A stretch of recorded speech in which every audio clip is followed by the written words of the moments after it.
overall functions of the metabolism of the body. The other thing about the thyroid gland and the secretions of the hormone, it operates off of biofeedback negative, all right, and it's self-regulating, meaning that the release controls the release. It's really cool.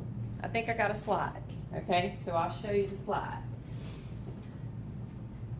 Now the next one. You said negative feedback? It's negative feedback. Okay. It'll monitor levels and it'll stop producing it. Then it'll, levels will get monitored and it'll start releasing, stop, release, stop, release under normal conditions, okay? Well, I got a picture for it later. Some of the other hormones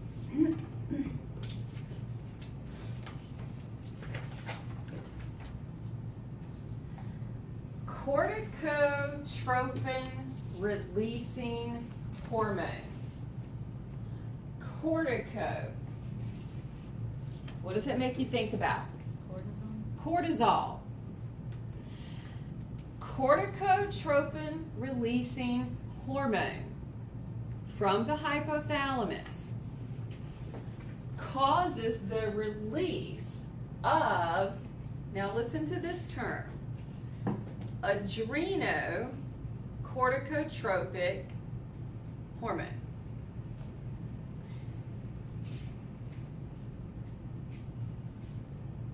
Adrenocorticotropic. What do you think of? The adrenal glands. Where are the adrenal glands? On top of the kidneys. Which of the nervous divisions do they have a direct synapse with? Sympathetic or parasympathetic? Sympathetic. And when we get the synapsing that takes place, it releases some really fun stuff. All right? Now, the adrenal glands. Do you remember how the adrenal glands have the cortex and the medulla, the inner portion and the outer portion? Okay? So, when we look at, and we'll do that more when we get into the area of the kidneys, but we're all kind of familiar with cortisol, right? Okay? Yeah, so we're all pretty much familiar with that. That comes from the cortex. Now, what we're going to find is that that gland, the makeup of it, is going to have zones. Okay? See how they've got zona fasciculata, zona glomerulosa? Okay? These are just going to be zones, areas of the adrenal gland. Okay? So what we're going to see in the cortex, there are going to be 3 zones. Okay? The cortex, one of the zones will give us cortisol. One of the zones will give us aldosterone. Now, adrenocorticotropic hormone. I was sort of like looking at this slide, and I'm like,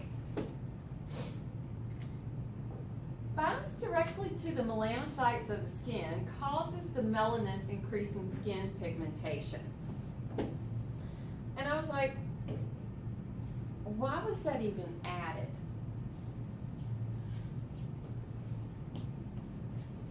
Because in reality, this particular hormone, the ACTH, believe it or not, in relationship to affecting that steroid hormone, cortisol, the effect of this ACTH, this CRH, is body-wide. Okay? this is just one of the things that this hormone can do.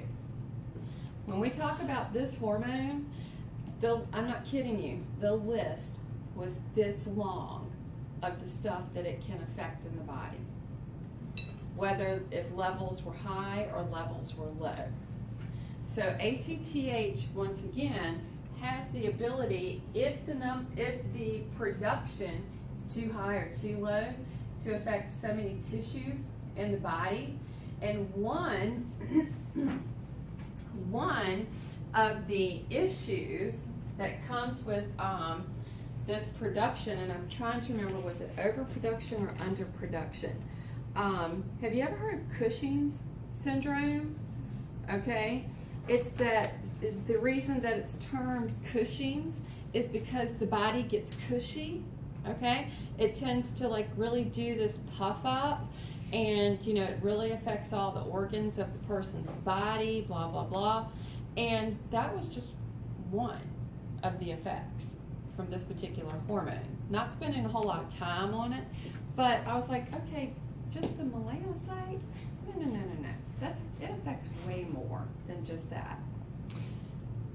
On the last slide, you said there were 3 zones. Right, don't worry about, I was just letting you know that once we get to the kidneys, we're gonna talk about all those zones, okay? But for these 2 right here, from the cortex. From the cortex of the adrenal glands. Now, something else that we get, okay, for the hormones, MSH, melanocyte stimulating hormone, endorphins, the feel good, okay, lipotropins, dealing with the fat cells, all right. These all come from and look how, I love how they say this, the same large precursor molecule. So that's telling me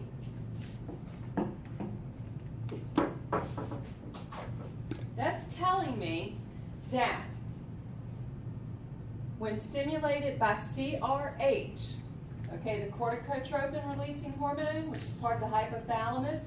So if 1, 2, 3, 4, that somewhere there's going to be this large molecule, and from it comes these 4 hormones. Okay, so that might tell me that this gives rise to the ACTH, okay, this gives rise to the MSH, this gives rise to the endorphins as well as the lipotropins. So one great big huge molecule, okay? So we see that ACTH has an effect all throughout the body. How about these endorphins? Do they have an effect throughout the entire body? Pretty much, okay? Because if they are the feel-good, okay, and if we think about associating with the endorphins, okay? Now, remember how I mentioned that exercise is a stressor, but at the same time, exercising will release the endorphins, okay? So that tells me that over here, I'm giving rise to that one also. It's going to have an effect on it. Over here, now, if we begin to look at, for example, the lipotropins. Lipo, what does that make you think of? Huh? Did somebody say a whale? Oh, I love it. Did somebody say it? No. Okay, it was my hearing then. Okay. But you gotta admit, that was kind of cool to hear that. Okay? You know, because whales are fat. I mean, you know, we use the blubber from the whales for a lot of stuff. Anyway, okay, so adipose cells. Now look what it does. Catabolize, break down fat for use in the body. So somewhere I've got something from that CRH with that hypothalamus dealing with the fat cells of my body. I wish it would work a little bit harder. Just saying. Now, the other one, and this one, pretty specific, right? It's letting you know it's just on that cell of the body. Now this one, MSH, melanocyte stimulating hormone. Melanocytes, the pigment, okay? Pretty specific. Not as specific, more specific. So it's kind of cool, you know, because it is having an action throughout the entire part of the body, and two, they're pretty specific.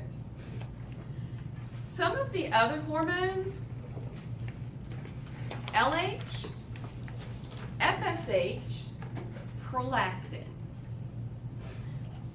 These are known as gonadotropins. Gonads. What is that? And what are they? If it's for the reproductive, what is it in the male? What is it in the females? The ovaries, testes, give us the sperm and the egg. So we've got this thing called luteinizing hormone, LH, FSH, follicle stimulating hormone. Luteinizing hormone and follicle stimulating hormone. They regulate the production of the gametes and our reproductive hormones. So first of all, production of the gametes. Men, what is it? Our sperm and the egg. And then reproductive hormones. We think of testosterone, we think of estrogen. Don't forget progesterone. Okay? That's a pretty huge one in the females. Okay? So now, testosterone in males for the testes. If this is for production of the gametes, what is it promoting the production of in, now where do we get the formation of sperm? Okay, in the scrotum. Remember all that coiled tube that's located there? And did y'all study how as the sperm travel through the cords, by the time they make it to the ejaculatory duct, they're the mature sperm, okay? So therefore, the cells that are making up those spermatic cords, okay, are being acted upon by these. The luteinizing and the, well, for the most part, follicle stimulant, well, luteinizing for the males, okay? Now, in the females, we have to produce the egg in the ovary. Do you happen to remember how that's done? We produce one roughly every 28 days. The ovaries rotate, supposedly, this month right, next month left, right, left, okay? And it's gonna have, do you remember the makeup of the ovary? The tissues of it, okay? And then as that cell becomes mature and we create what looks like an actual egg inside of it, okay? Do y'all remember that? A little bit? Okay.